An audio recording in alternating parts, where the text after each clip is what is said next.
नमस्कार, स्वागत है आपका। एफएम न्यूज देख रहे हैं आप और मैं हूं आपके साथ लता। बुलेटिन की शुरुआत करेंगे इस वक्त की बड़ी खबर के साथ, जो कि सीधे उत्तराखंड के चमोली से आ रही है। जहां उत्तराखंड के चमोली में भीषण सड़क हादसा हो गया, जिसमें यहां पर एक गाड़ी करीब 700 मीटर गहरी खाई में जा गिरी। बोलेरो मैक्स के परखच्चे उड़ गए और उसमें सवार अधिकांश लोगों की मौत की खबर है।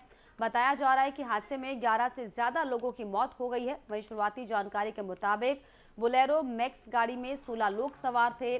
घटना की जानकारी मिलते ही मौके पर पुलिस अधीक्षक और जिलाधिकारी पहुंचे। इस बीच एसडीआरएफ को भी सूचना दी गई, जिसकी टीम राहत अभियान बचाव कार्य में लगी हुई है। तो बड़ी दुखद खबर ये चमोली से आई, जहां पर 700 मीटर गहरी खाई में एक गाड़ी के गिर जाने से बड़ा हादसा हो गया, जिसमें 11 से ज्यादा लोगों की मौत की खबर है। हालांकि कई लोग इसमें गंभीर रूप से घायल बताए जा रहे हैं। साथ ही साथ आपको ये भी बता दें कि जो एसडीआरएफ की टीम है वो लगातार रेस्क्यू अभियान में जुटी हुई है।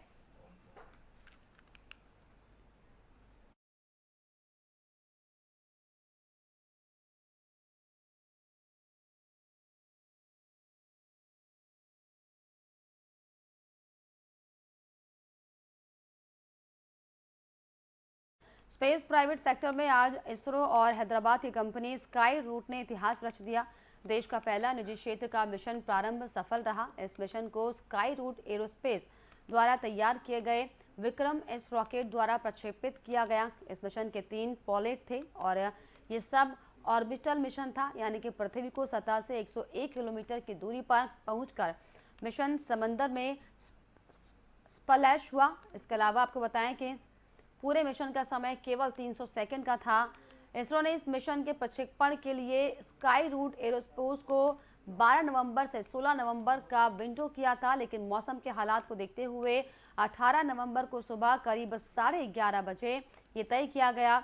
इसके अलावा ये पहली बार था जब इसरो ने किसी निजी कंपनी का मिशन अपने लॉन्चिंग पैड से प्रक्षेपित किया हो। इस मिशन के साथ ही हैदराबाद स्थित स्काई रूट एरोस्पेस अंतरिक्ष में रॉकेट लॉन्च करने वाली पहली निजी स्पेस कंपनी बनकर इतिहास रच दिया है। इस मिशन के साथ ही प्राइवेट स्पेस सेक्टर को बड़ा बूस्ट मिलेगा। खुद प्रधानमंत्री नरेंद्र मोदी प्राइवेट सेक्टर को भी मिशन लॉन्चिंग के लिए मोटिवेट करते रहे हैं।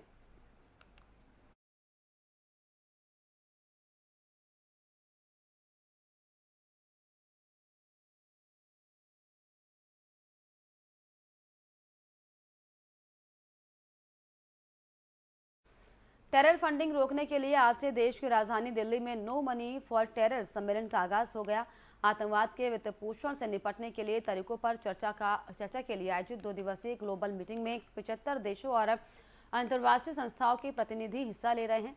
हालांकि इस मीटिंग से चीन ने दूरी बना ली है। इस मौके पर प्रधानमंत्री नरेंद्र मोदी ने आतंकवाद के लिए कोई धन नहीं, आतंकवाद के वित्त पोषण से मुकाबले के लिए मंत्रियों का सम्मेलन को संबोधित किया। इस दौरान उन्होंने कहा कि आतंकवाद पूरी मानवता के लिए खतरा है और साथ ही साथ उन्होंने ये भी कहा कि आतंकवाद का खात्मा होने तक चैन से नहीं बैठेंगे। पीएम मोदी ने कहा कि आतंकवाद मानवता के लिए खतरा है और भारत लंबे समय से आतंकवाद को झेल रहा है।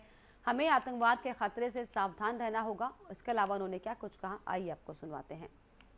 That this conference is happening in India.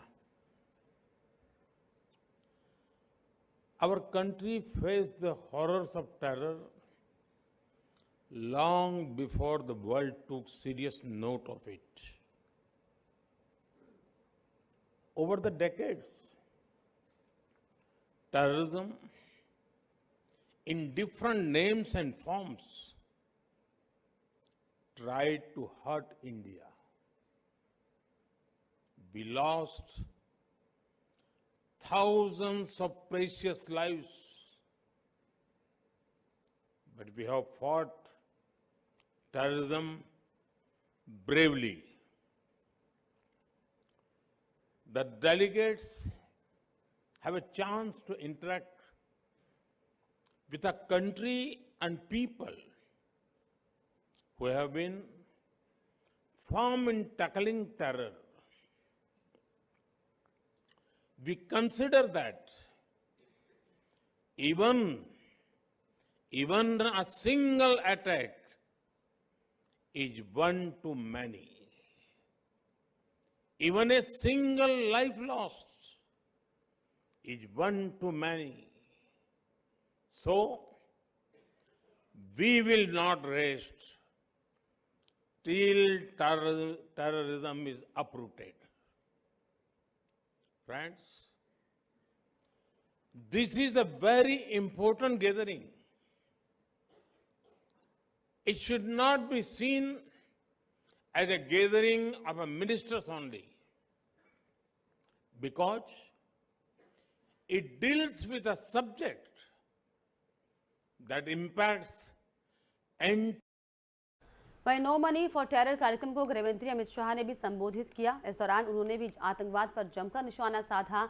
उन्होंने कहा कि आतंकवाद को पनाह देने वाले आतंकवाद को बढ़ावा देने के बराबर है। साथ ही साथ उन्होंने ये भी कहा कि आतंकवाद को किसी भी धर्म से नहीं जोड़ा जाना चाहिए। टेररिज्म निसंदेह वैश्विक शांति और सुरक्षा के लिए सबसे गंभीर खतरा है, लेकिन मेरा मानना है कि टेररिज्म का वित्त पोषण टेररिज्म से कहीं अधिक खतरनाक है, क्योंकि टेररिज्म के मीन्स एंड मेथड को इसी फंड से पोषित किया जाता है और इसके साथ साथ दुनिया के सभी देशों के अर्थतंत्र को कमजोर करने का भी काम टेररिज्म के वित्त पोषण के माध्यम से होता है। भारत टेररिज्म के सभी रूपों और प्रकारों की घोर निंदा करता है। हमारा यह स्पष्ट मानना है कि निर्दोष लोगों की जान लेने जैसे कृत्य को उचित ठहराने का कोई भी कारण स्वीकार नहीं किया जा सकता। इसलिए मैं दुनिया भर के टेररिस्ट हमलों के पीड़ितों और उनके परिवारों के साथ अपनी संवेदना व्यक्त करता हूं। हमें इस बुराई से कभी समझौता नहीं करना चाहिए।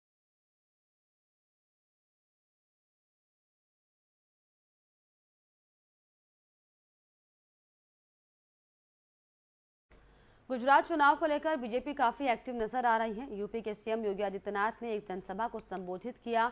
उन्होंने कहा कि ये लड़ाई राष्ट्रवाद बनाम राष्ट्र विरोध की है। क्या कुछ कहा उन्होंने, सुनिए। देश का विकास और देश की सुरक्षा के लिए भाजपा आवश्यक है। आप मानते हैं देश की सुरक्षा, देश की आस्था का सम्मान ये केवल भारतीय जनता पार्टी और प्रधानमंत्री मोदी जी के द्वारा ही संभव है। आप मानते हैं ना? सभी लोग मानते हैं। भाइयों बहनों, आप सबसे मैं अपील करूंगा, अगर आप ये मानते हैं तो मैं आप सबसे अपील करूंगा कि हमारे बांकानेर से भारतीय जनता पार्टी ने एक जुझारू कर्मठ कार्यकर्ता को, बहुत पुरानी कार्यकर्ता है, विचारधारा से जुड़े हुए कार्यकर्ता हैं, जीवन पर्यंत एक निष्ठा के साथ अपने राष्ट्रवादी विचारधारा का समर्थन करते हुए, उसका अनुसरण करते हुए उन्होंने पूरा जीवन जिया है। ऐसे श्री जीतू भाई सोमानी को बांकानेर विधानसभा क्षेत्र से भारतीय जनता पार्टी ने प्रत्याशी बनाया। वहीं एमपी के सीएम शिवराज सिंह चौहान ने अरविंद केजरीवाल और राहुल गांधी पर हमला बोला। उन्होंने केजरीवाल बबूल का पेड़ और राहुल गांधी को खरपतवार बताया है। भोजपुरा के मेरे बहन और भाइयों, नरेंद्र मोदी है कल्प वृक्ष, जो जरूरत है वो ही मिलेगा, और केजरीवाल है बबूल का पेड़, केवल कांटे ही करेंगे। राहुल बाबा खरपतवार है, ये फसल ही खराब कर देगा। ये कांग्रेस, ये आप।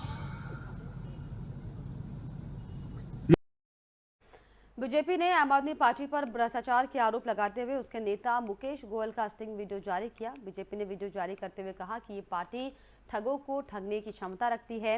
एमसीडी चुनाव के लिए आम आदमी पार्टी के टिकट बंटवारे में मुकेश गोयल की महत्वपूर्ण भूमिका है। और आप नेता मुकेश गोयल ने कहा कि बीजेपी के आरोप फर्जी हैं। मुकेश गोयल ने पलटवार करते हुए जवाब देते हुए कहा कि वीडियो जो जारी किया गया वो पुराना है और तब मैं आम आदमी का सदस्य भी नहीं था।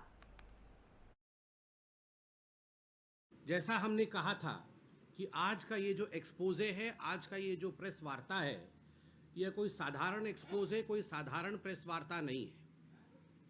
आज इस एक्सपोजे में एक स्टिंग ऑपरेशन भी दिखाया जाएगा, वीडियो भी चलाया जाएगा, जो आम आदमी पार्टी के चरित्र को तार तार करके रख देगा, पूरी तरह से आम आदमी पार्टी के वास्तविकता को आपके सामने लाके प्रस्तुत करेगा। ये जो वीडियो हम चलाएंगे, वीडियो चलाने से पहले मैं उस पूरे वीडियो का और आम आदमी पार्टी के भ्रष्टाचार के पटकथा को आपके सामने रखने वाला हूं।